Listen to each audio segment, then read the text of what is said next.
Oke, ketemu lagi sama gue Teguh Firmansyah. Jadi di video kali ini kita akan ngebahas versi-versi yang ada di HP Google Pixel. Langsung aja kita masuk ke videonya. Oke, seperti biasa ya, kalau di HP Google Pixel itu karena dia HP bukan resmi, jadi banyak tuh versi-versi yang ada di HP ini. Yang pertama adalah versi Verizon. Nah, versi ini tuh kalian harus hindari. Kenapa? Jadi Google Pixel HP-nya nggak resmi nih.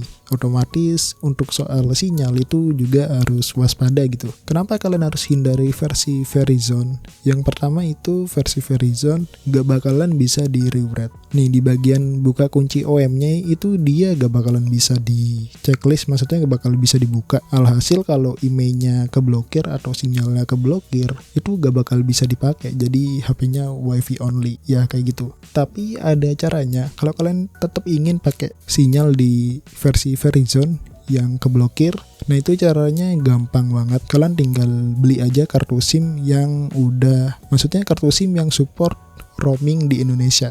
Tapi harganya rata-rata mahal sih. Kadang 10 GB itu harganya 50.000 dan dia tuh numpang sinyal di provider kayak XL, Telkomsel dan lain-lain. Jadi kalian harus pakai kartu SIM di luar negeri. Cuma gue gak tahu juga, gue gak pernah pakai dan gak pernah cobain juga gitu. Jadi gue gak bisa tahu apakah beneran bisa atau enggak. Dan untuk secara hardware-nya sebenarnya untuk versi Verizon ini tuh gak ada yang beda. Misalnya untuk layarnya, speknya itu sama aja. Cuma memang dia tuh versinya berbeda. Kayak kalau di iPhone itu kan dia ada LLA, terus ada PA, terus ada apa lagi itu. Jadi versinya tuh ada yang kayak versi Singapura, Polandia, dan lain-lain. Cuma di Pixel 5 ini dia juga ada kayak Verizon itu sebenarnya nama operator. Jadi sama halnya kayak versi di HP Sony yaitu yang versi Docomo, AOL, SoftBank. Nah itu tuh HP-HP yang gak bakal bisa di rewrite emailnya. Nah selanjutnya adalah versi Japan atau HP Google Pixel versi Jepang. Nah kebetulan Pixel 5 ini gue dapetin yang versi Jepang. Oke, untuk minusnya yang versi Jepang itu sebenarnya menurut gue gak ada ya, karena dia lebih normal banget.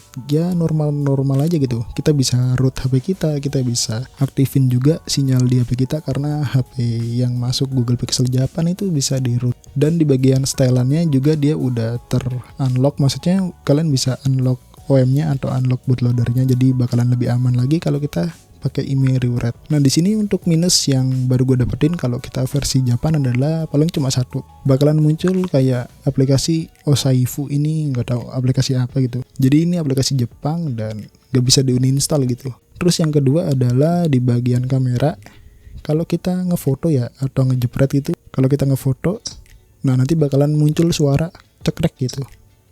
Ya ini sebenarnya normal sih buat ngehindari privacy. Jadi di Jepang kan banyak banget kasus gitu ya. Jadi kalau biar orang-orang sana tuh kalau ngefoto gak sembarangan. Dan ini gak bisa di disable. Suaranya maksudnya gak bisa dimatiin. Tuh. Tapi di sini gue ada cara satu, yaitu pakai Gcam MVP. Nah untuk hasilnya juga menurut gue sama aja sih, sama-sama bagus gitu. Karena Gcam MVP ini tuh dia Gcam yang memang support untuk Google Pixel doang. Untuk yang lain menurut gue aman-aman aja sih versi Japan, dan ini versi yang menurut gue versi yang cocok banget kalau kalian ambil unit Google Pixel. Oke, selanjutnya adalah versi demo. Nah untuk versi demo ini sebenarnya versi yang paling harus kalian hindari yang kedua, bukan yang pertama. Yang pertama adalah versi Verizon. Sebenarnya Verizon itu cakep kalau sinyalnya itu gak keblokir, cuma kalau keblokir gak cakep. Nah untuk versi demo ini adalah versi HP yang memang diperuntukkan buat HP-HP demo. Misalnya kalau kalian lihat di di mall-mall gitu kan banyak tuh HP kayak HP Samsung, Oppo, Vivo yang HP-nya tuh dipajangin buat disentuh-sentuh atau buat diliatin gitu sama konsumernya. Misalnya kayak Pixel 5 gue nih, misalnya kan dia kan HP demo. Nah HP demo tuh ya HP pajangan yang di counter-counter gitu, yang di mall-mall. Jadi untuk kekurangan versi demo ya cuma satu sih, yaitu layarnya itu pasti rawan banget, entah rawan burn-in atau dead pixel atau apapun itu, karena dia versi demo yang dimana HP itu tuh selalu standby 24 jam. Oke, selanjutnya adalah versi global ya, yang versi terakhir gitu. Untuk versi global sebenarnya sama aja kayak versi US, Japan dan lain-lain. Cuma di sini tuh versi global lebih nikmat lagi. Kenapa gue bilang lebih nikmat? Karena dia di bagian stylan dia bisa buka kunci OM tentunya, dan di bagian kamera dia juga bisa disable suaranya, jadi lebih enak banget. Dan versi global rata-rata ya harganya memang lumayan mahal gitu. So kalau buat sehari-hari menurut gue versi paling terbaik itu adalah versi Japan. Untuk suaranya kalian tinggal pakai Gcam MVP dan HP-nya juga bisa di root dan normal dan bisa di refresh. Untuk versi-versi yang lain dan mungkin ada kesalahan gue dalam penyampaian, kalian bisa koreksi aja di kolom komentar. Dan oke, mungkin segitu aja video kita kali ini. Like aja kalau suka, dislike aja kalau gak suka, dan ketemu lagi di video selanjutnya.